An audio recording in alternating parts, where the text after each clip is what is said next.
Hey, everybody, and welcome to Fantasy WHIPlash, presented by State Farm, right here on OpenSports.com. I'm your host, Sid Rosenberg, and today we'll lean on nationally syndicated fantasy columnist Mike Salfino for some fantasy advice. Mike's work can be found on Yahoo Sports, Comcast Sportsnet, and SNY.TV. Mike, good morning, buddy. How are you?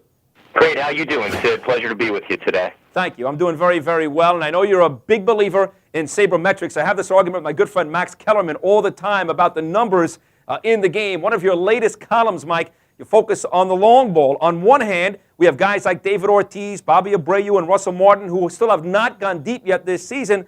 On the other end of the spectrum, we have guys like San Diego's Adrian Gonzalez on a home run tear, and the Rangers rookie Chris Davis as the most efficient home run hitters right now in the game. Explain how Sabermetrics comes into play here with home run efficiency or lack of. Well, what you're always trying to do is to gain an advantage over your league mates. So what this data allows us to do is to get larger samples of relevant data that our league mates typically don't have. So when you look at what's necessary to hit a home run, there's two things that you have to do, obviously. You need to hit the ball in the air, and you need to hit those fly balls over the wall.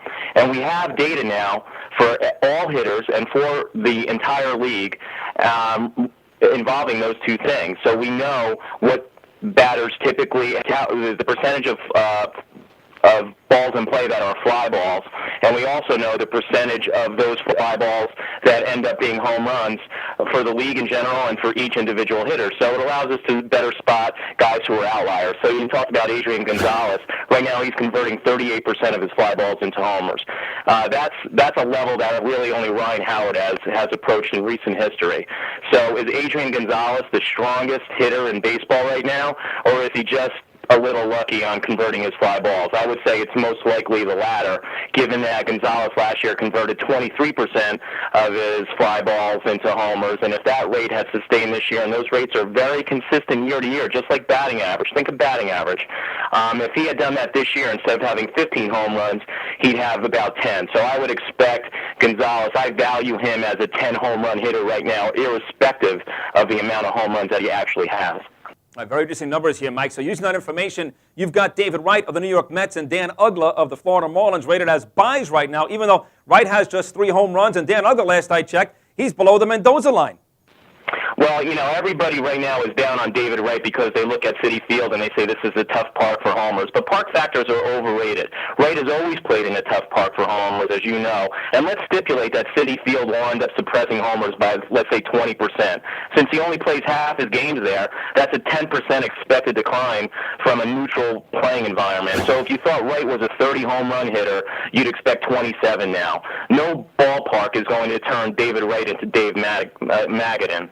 It's not like all of a sudden he's not playing in the Grand Canyon. So as for Uggla, yes, batting average is always going to be a risk with a high K hitter like him, a guy who strikes out with the frequency that Uggla does. So you're going to have to wrestle with batting average. I am just making a recommendation based on homers. Uggla is a streaky hitter. Right now his rate of homers on fly balls is about 8%. That's half what it was last year, less than half.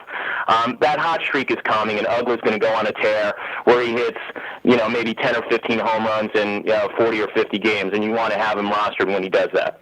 I would say this about Uggla. Being here in Florida, I got to know Danny pretty well. Here's a guy that's hit 90 home runs, Mike, over the last 3 years, but clearly since that All-Star game at Yankee Stadium last summer, where he had those errors and struck out a bunch of times and quite frankly embarrassed himself, he has not been the same baseball player. I don't want to use an All-Star game as a barometer for a guy's success, but he has never really recovered from that night in the Bronx last July.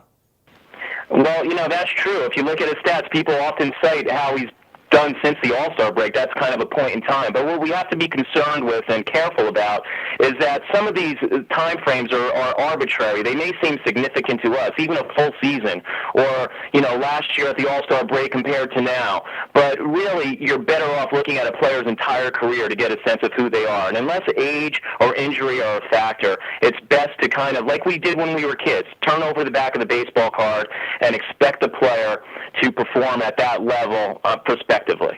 All right, now meanwhile, 2 guys off to great starts here. Mike Raul Ibanez of the Philadelphia Phillies, Aaron Hill off to a great start. You have listed these guys as sells. Is this just a case of selling high and locking in profits on your roster? What's the deal there? Well, again, Ibanez gets the tailwind now with the ballpark, but we have to split that in half. So even if you think his new environment in Philadelphia boosts homers by 30%, he only plays half his games there, so that's a 15% expected increase, or, about 25 homers for the year. Ibanez, my expectation is that he hits 12 to 15 homers for the rest of the year going forward. Aaron Hill, his power hasn't doubled, and if you look at his rate of homers on fly balls, it's twice of what it was in his best year, and I'm looking at his previous best year, that 2007 season when he hit 17 homers. He's not twice as strong unless he's been exposed to some gamma rays that we don't know about. So he'll be Bruce Banner again before too long. Mike Salfino joining us right here on Fantasy WHIPlash, brought to you by our good friends at State Farm here on opensports.com. All right, now let's zero in on your Wednesday AL Stock Watch column. Mike, you've got two shortstops rising in the East. Derek Jeter is not one of them. You talk about Scutaro and Bartlett. What's the deal there? Well, again, I'd be looking to lock in some profits with these guys for sure if I could. Warren Buffett said famously that you can't go broke making money. So, selling a guy for more than you paid for him is always something that you should consider doing, and when it comes to trading in your fantasy baseball leagues.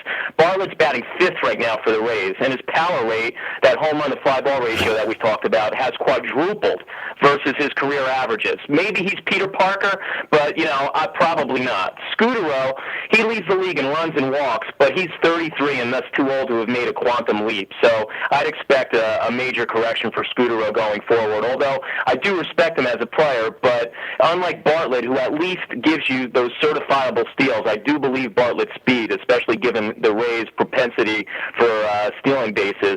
Scutaro is a guy that really doesn't help you in the counting categories other than runs. He's not a home run guy, and he's not going to steal a lot of bases. Mike Salfino leading the league right now in comic book references here on Fantasy WHIPlash. Let's go to the mound for the very last one here, Mike. Last year's AL Cy Young Award winner, Cliff Lee of the Cleveland Indians, he seems to have righted this ship, but one guy you wrote about who you really seem to believe is in big right now, Edwin Jackson, now with the Tigers with Tampa Bay last year. Jackson obviously has always had talent, but has never really been able to put it together as a youngster with the Dodgers. Tell us why you're real high right now on Edwin Jackson. Well, I touted Jackson since March because velocity is a statistic. This is where I part ways with many of my, fellow stat heads. Jackson is 5th fastest average fastball velocity in the majors right now, and he's walking 1.9 guys per 9 innings, which you can't fake. That control, that's not a fluke stat. That's not a luck stat to me. And there's a lot of pitches he's throwing. Obviously, he's not walking guys. I think that's a skill that he has going forward. When you combine sizzling smoke with plus control at age 25, what's not to like? Fair enough. Okay, Mike, now before we go, I need a candidate. We do this each and every week here on Fantasy WHIPlash. I need a candidate for next week's opensports.com Fantasy Sleeper of the Week. Who do you have, Mike? Well, I hate these narrow time horizons for projection purposes, but with that caveat, I'm going to swing for the fences, Sid, and go Matt Harrison of the Texas Rangers. That's a guy that's available in almost every league, despite a recent hot stretch. Harrison's a guy, this is another thing that you could look for to gain an edge. He's a former top prospect who typically got bombed, especially as a lefty. As you know, a lot of these guys have a really rough indoctrination into the majors, so he got pounded last year and then kind of fell off the radar. But his average fastball velocity is 92 miles an hour for a left-hander. He's got multiple plus pitches. He's got control right now, and he's hot. So he gets 2 starts next week. Harrison's a guy I'd have in my lineup. Super. Again, you can catch all of Mike's brilliant advice on Yahoo Sports, SNY.TV, and Comcast Sportsnet. Mike, you were just terrific today, buddy. Thank you so much. That was great. Oh, thank you, Sid. Enjoy the week. Thank you. You too. Terrific job out of Mike Salfino. All right, that's going to do it for this edition of Fantasy WHIPlash. Again, brought to you by our friends at State Farm. Make sure you come back on Friday as we go down on the farm with Yankees farmhand and switch pitcher. That's right, I said switch pitcher. Closer Pat Venditti of the Charleston River Dogs. We'll see you next time right here on Open Sports. The future of sports on the web is open.